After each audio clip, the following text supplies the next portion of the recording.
Hello प्यारे बच्चों, हमारे चैनल पर आपका हार्दिक स्वागत है। मैं राजेश कुमार आप लोगों का हार्दिक स्वागत करता हूं।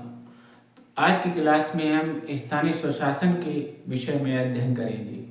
तो स्थानीय स्वशासन से संबंधित जो महत्वपूर्ण प्रश्न है, आइए उन पर चर्चा करते हैं।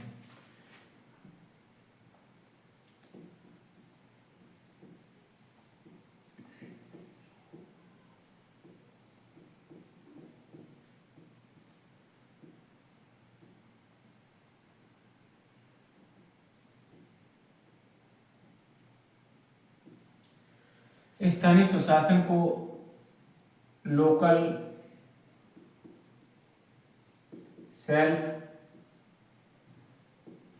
गवर्नमेंट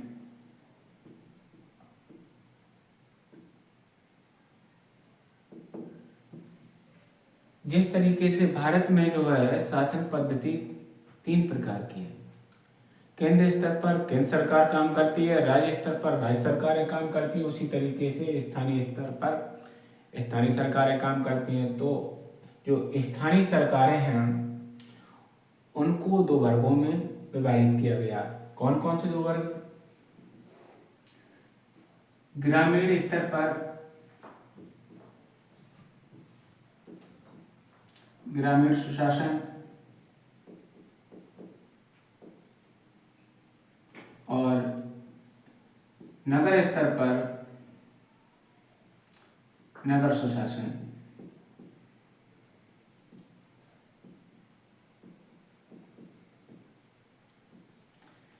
सुशासन का अर्थ है शासन शब्द में सु उपसर्ग लगने से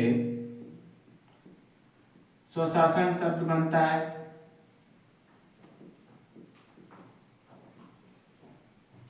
इसका अर्थ होता है स्व का अर्थ अपना, शासन का अर्थ हुकूमत करना या नियंत्रण करना।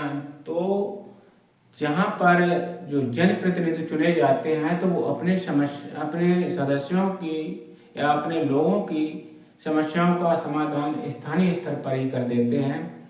तो इस प्रकार से जो शासन व्यवस्था है उसको हम स्थानीय स्वशासन के नाम से जानते हैं। अब प्रश्न बनना शुरू हो जाता है कि स्थानीय स्वशासन के जनक कौन थे। तो भारत के संदर्भ में भारत में जो स्थानीय स्वशासन के जनक थे वो लॉर्ड रिपन थे। लॉर्ड रिपन जो वायसराय थे, उन्होंने ही स्थानीय स्वशासन का प्रारूप तैयार किया। कब किया? 1882 में, ये भी हमने जाना। और जो स्थानीय स्वशासन का प्रारूप तैयार किए लॉर्ड रिपन, इसको स्थानीय स्वशासन का मैग्ना कार्टा भी कहा जाता है।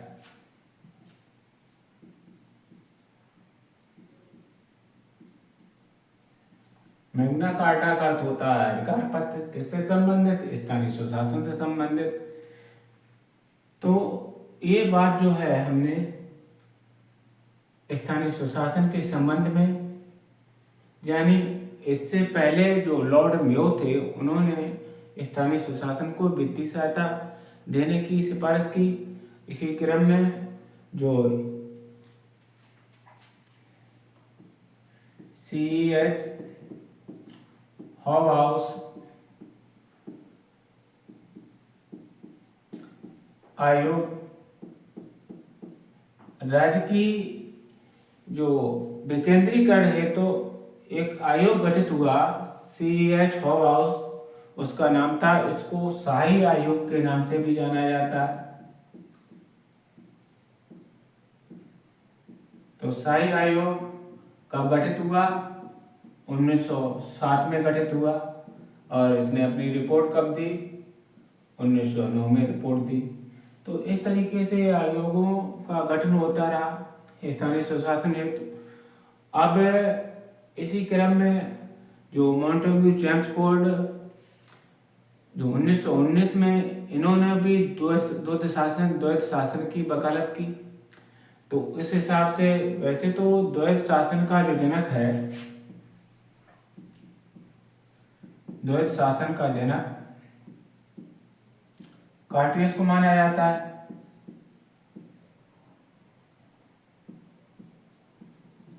तो कार्टियस जो थे द्वैत शासन के जनक थे। तो द्वैत शासन के अंतर्गत जो एक आरक्षित विषय थे और दूसरे हस्तांतरित विषय थे। तो आरक्षित विषयों पर जो ब्रिटिश सरकार थी उसका नियंत्रण था। न्याय, वित्त और पुलिस व्यवस्था जैसे जो विषय थे वो आरक्षित विषय के अंतर्गत आते थे, और जो हस्तांतरित विषय थे और भारत सचिव जो होते हैं उनके भारत सरकार के अधीन जो मंत्री होते थे उनके अंतर्गत आते थे। तो हस्तांतरित विषयों के अंतर्गत शिक्षा और स्वास्थ्य जैसे विषय थे। इस तरीके से ये जो द्वैत शासन है 1935 के अधिनियम द्वारा, भारत शासन अधिनियम 1935, भारत शासन अधिनियम 1935 द्वारा द्वैत शासन जो है समाप्त कर दिया गया। अब जो स्थानीय विषय, जो स्थानीय सुशासन जो विषय था केंद्र का, उसको राज्य का विषय बना दिया गया। तो इस तरीके से यहाँ पर ये महत्वपूर्ण बातें हमने जानी। अब बात आती है भारत स्वतंत्र होता है और गांधी जी की जो अवधारणा थी ग्राम स्वराज्य की, उसको साकार करने के लिए जो सरकार बनती है उस पर कार्य करती है। अब जो पहले ही पढ़ चुके हैं हम कि जो ग्राम पंचायतों की स्थापना की जो बात अनुच्छेद 40 के द्वारा नीति निर्देशक तत्वों में कही गई है, तो उस आधार पर जब लोक कल्याणकारी राज्य की स्थापना हेतु तो जब पंचायतों का गठन किया जाता है, तो उस क्रम में अब हम बात करते हैं कि जब भारत स्वतंत्र हुआ और स्वतंत्रता के बाद जवाहरलाल नेहरू देश के प्रधानमंत्री बने और एक पंचायती राज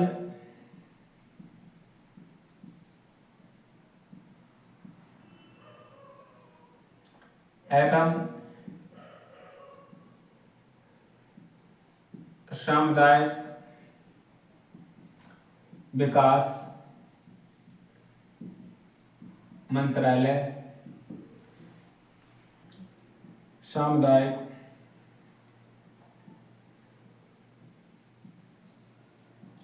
विकास कार्यक्रम।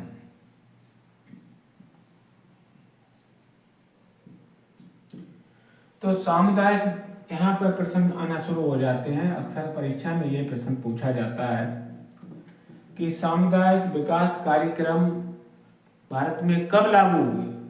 तो यह डेट आपको याद रखनी है, 2 अक्टूबर 1952 को सामुदायिक विकास कार्यक्रम लागू हुए। अब बात आती है कि जो सामुदायिक विकास कार्यक्रम जो थे, जिस अपेक्षा से इनको इम्प्लीमेंट किया गया उस पर खरे नहीं उतरे ये। तो इस हेतु जो राष्ट्रीय विस्तार सेवा लागू की गई। तो ये कब लागू की गई, ये भी 2 अक्टूबर तारीख एक ही है। 2 अक्टूबर महात्मा गांधी की जयंती है और ये जो है 1953, 1 साल का ये अंतर था। इस सेवा को लागू किया गया, इसके भी वांछित परिणाम नहीं मिले। तो इनकी जांच है तो एक ग्रामोद्धार कमेटी गठित की जाती है, ग्रामोद्धार समिति। इसकी स्थापना कब होती है? ग्रामोद्धार समिति की स्थापना 1957 में होती है। ये ग्रामोद्धार समिति जो है BR मेहता समिति के नाम से जानी जाती है। B.R. मेहता समिति, दोनों बात एक ही है, क्योंकि ग्रामोद्धार समिति जो थी उसके अध्यक्ष जो थे B.R. मेहता थे। अब बलवंत राय मेहता समिति के अध्यक्ष कौन थे, तब भी वही थे। बात दोनों की एक ही है। और कब गठित हुई, तो बात एक ही है, तो 1957 में ही गठित हुई। तो जनवरी 1957 में गठित होती है और नवंबर 1957 में ये अपनी रिपोर्ट दे देती है उसी वर्ष। इसके आधार पर 1958 में जो राष्ट्रीय विकास परिषद होती है इसके स्वयं को मान लेती है।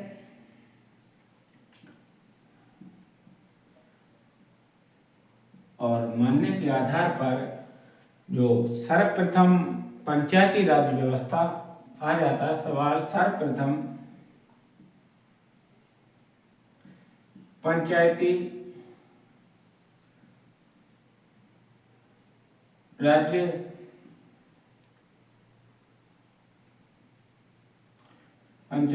व्यवस्था वाला राज्य कौन था। जहां पर पंचायती राज व्यवस्था सर्वप्रथम लागू हुई वह कौन सा राज्य है, तो वह राज्य राजस्थान है। राज्य पूछ लिया।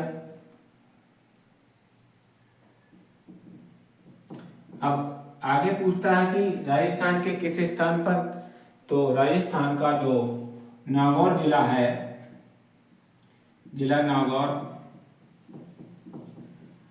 और आगे भी पूछता है कि गांव कौन सा था, तो कादरी गांव था। कब लागू किया गया, तारीख जो है 2 अक्टूबर 1959 को। तो ये जो है सर्वप्रथम जो है पंचायती राज व्यवस्था लागू करने वाला राज्य था। इससे पहले 1958 में प्रायोगिक तौर पर आंध्र प्रदेश में पंचायती राज व्यवस्था को लागू किया गया। अब बात करते हैं कि जो बलवंत राय मेहता समिति थी उसने पंचायती राज्य प्रणाली जो सिफारिश की, तो उसमें कितने स्तर थे, तो बलवंत राय मेहता कमेटी ने त्रिस्तरीय पंचायती राज व्यवस्था लागू करने की सिफारिश की। कौन कौन से 3 स्तर थे,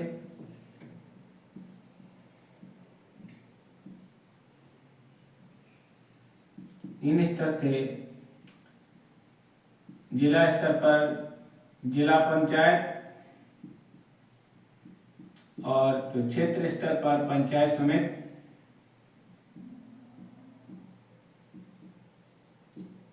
और ग्राम स्तर पर ग्राम पंचायत।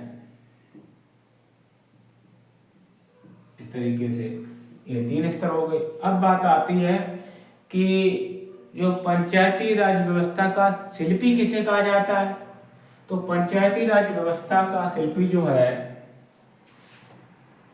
B.R. मेहता को, बलवंत राय मेहता को पंचायती राज व्यवस्था का शिल्पी कहा जाता है।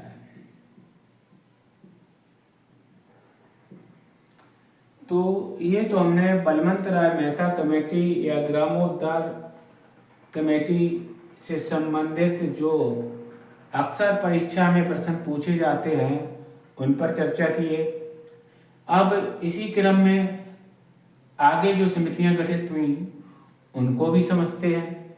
कभी कभार जो सूची में 4 समितियां दे देता है और उसका क्रम पूछ लेता है कि इसको क्रम में लगाए, तो ये तो 1957 में गठित हुई। अब बात करते हैं अशोक मेहता समिति। अशोक मेहता समिति, तो अशोक मेहता समिति का गठन जो है 1977 में हुआ। अब यहाँ से जो क्या क्या प्रश्न पूछते हैं इन्हें भी जान लेना आता आवश्यक है। तो अशोक मेहता समिति जो है किससे संबंधित थी, तो पंचायती राज से थी। तो इन्होंने जो है इस समिति ने जो सुझाव दिए पहली बात इसमें पूछ लेता है कि इस समिति में कितने सदस्य थे। तो इस समिति में अशोक मेहता समिति में 13 सदस्य थे।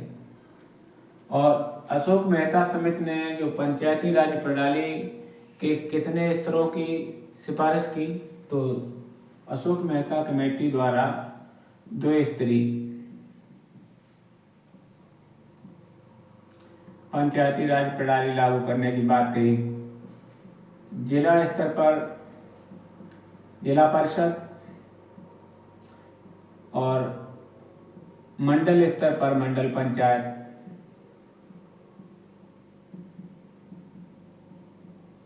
तो मंडल पंचायत के अंतर्गत इन्होंने जो है 15,000 से 20,000 की जनसंख्या पर मंडल पंचायत के गठन की बात कही। तो इस तरीके से इसी तरीके से जो 15 उस मंडल पंचायत में 15 से 20 गांव भी होने चाहिए। तो ये जो बातें हैं अशोक मेहता समिति से संबंधित जो महत्वपूर्ण तथ्य हैं उनके अंतर्गत आती हैं। अब हम बात करते हैं अगली समिति के बारे में।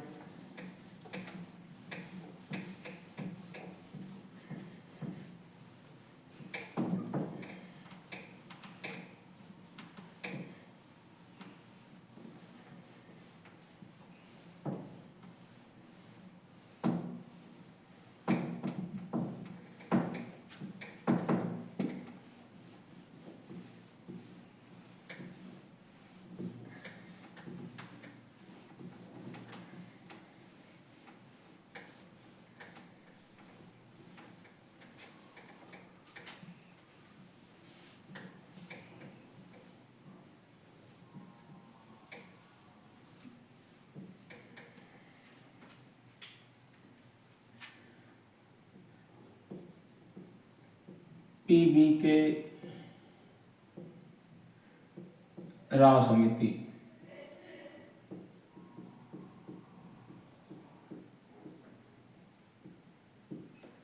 तो यह समिति जो है 1985 में गठित की गई और इसने अपनी जो रिपोर्ट है 1986 में दी। तो इसकी भी जो सिफारिशें थी जो अन्य समितियों द्वारा जो जांचें हुई उनके जांच के उपरांत इन्होंने अपने सुझाव दिए और सुझाव में पाया कि जो पंचायती राज्य व्यवस्था है वह सही तरीके से लागू नहीं हो पा रही है। इस वजह से उन्होंने जो पंचायती राज्य व्यवस्था के स्वरूप को पंचायती राज्य जो प्रणाली है उसको 4 स्तरीय बनाने की सिफारिश की। तो वह कौन कौन से 4 स्तर थे? राज्य स्तर पर इन्होंने राज्य विकास परिषद,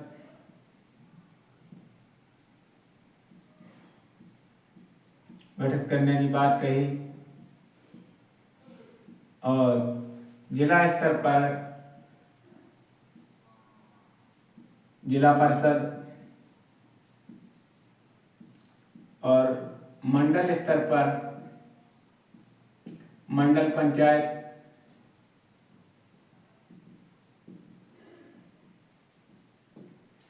और ग्राम स्तर पर ग्राम पंचायत।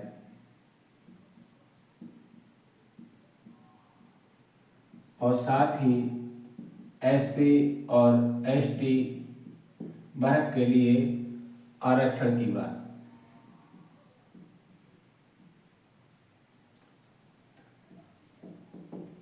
इस तरीके से जो यह समिति थी इसने जो अपनी सिफारिशें दी और जो सुझाव दिए उनके अंतर्गत यही महत्वपूर्ण तथ्य हैं।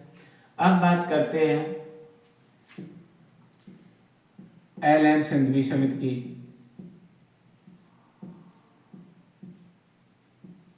LM सिंघवी समिति का जो गठन है 1986 में हुआ।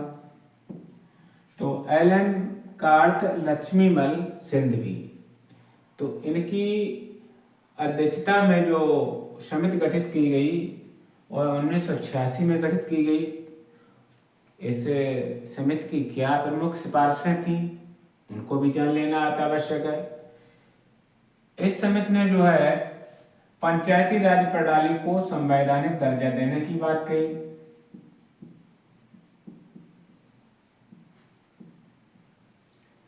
साथ ही जो न्याय पंचायतों की बात कही और प्रत्येक ग्राम पंचायत में एक न्यायालय होना चाहिए, इस बात की भी सिफारिश की। पंचायती राज संस्थाएं हैं उनको वित्त प्रदान करने की भी बात कही। तो ये इससे संबंधित लक्ष्मी बाल सिंधवी समिति से संबंधित महत्वपूर्ण बातें थी। अब बात करते हैं पीके थोंगन समिति।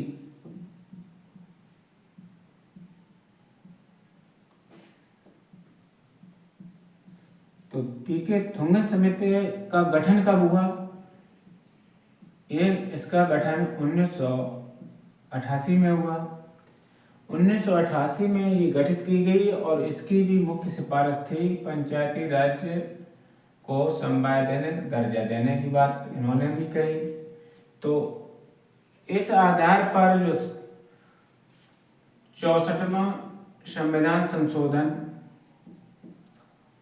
संसद में पेश हुआ। उस समय राजीव गांधी की सरकार थी और ये जो संविधान संशोधन जो है 64वां संविधान संशोधन द्वारा जो पंचायती राज विधेयक है वह पारित नहीं हो सका।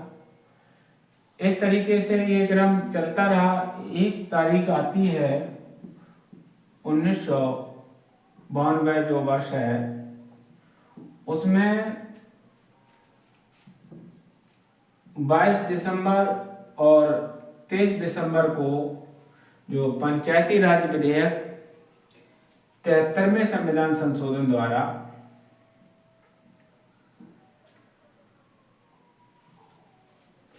क्रमशः लोकसभा और राज्यसभा में पारित हुआ। जो पंचायती राज विधेयक 73वें संविधान संशोधन द्वारा 1992 में 22 दिसंबर को लोकसभा में और 23 दिसंबर को राज्यसभा में पास हुआ। उसके बाद 20 अप्रैल 1993 को राष्ट्रपति के हस्ताक्षर हुए और पंचायती राज विधेयक था और कानून बन गया। इस तरीके से अब यहाँ पर जो प्रश्न पूछ देता है कि पंचायती 73वें संविधान संशोधन द्वारा जो पंचायती राज विधेयक पास हुआ और उस पर किस राष्ट्रपति के दस्तखत हुए? तो शंकर दयाल शर्मा। उस समय डॉक्टर शंकर दयाल शर्मा राष्ट्रपति थे।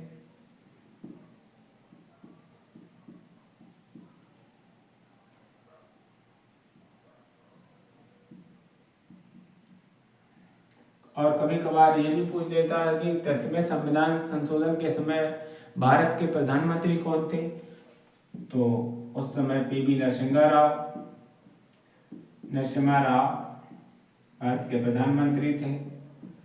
नरसिम्हा राव किस दल के नेता थे? तो भारतीय राष्ट्रीय कांग्रेस के नेता थे।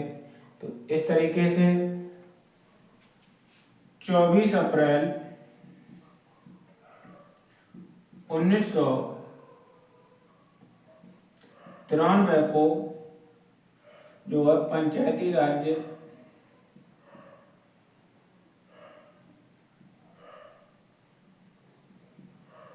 पूरे देश में लागू हो जाता है।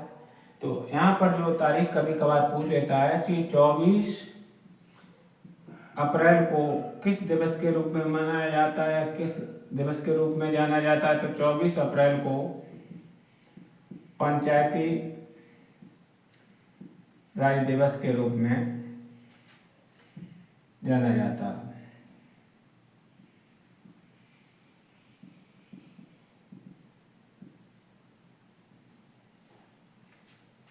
अब हमने जो महत्वपूर्ण समितियां थी उनसे संबंधित जो महत्वपूर्ण प्रश्न बन सकते थे उन पर चर्चा किए, और जो 73वें संविधान संशोधन द्वारा जो विधेयक पास हुआ और उसके बाद कानून बना उसके संबंध में हमने जाना।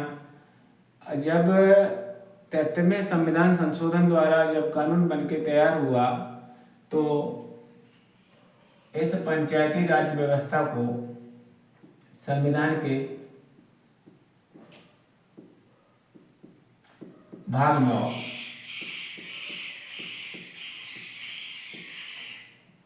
9 में 11वीं अनुसूची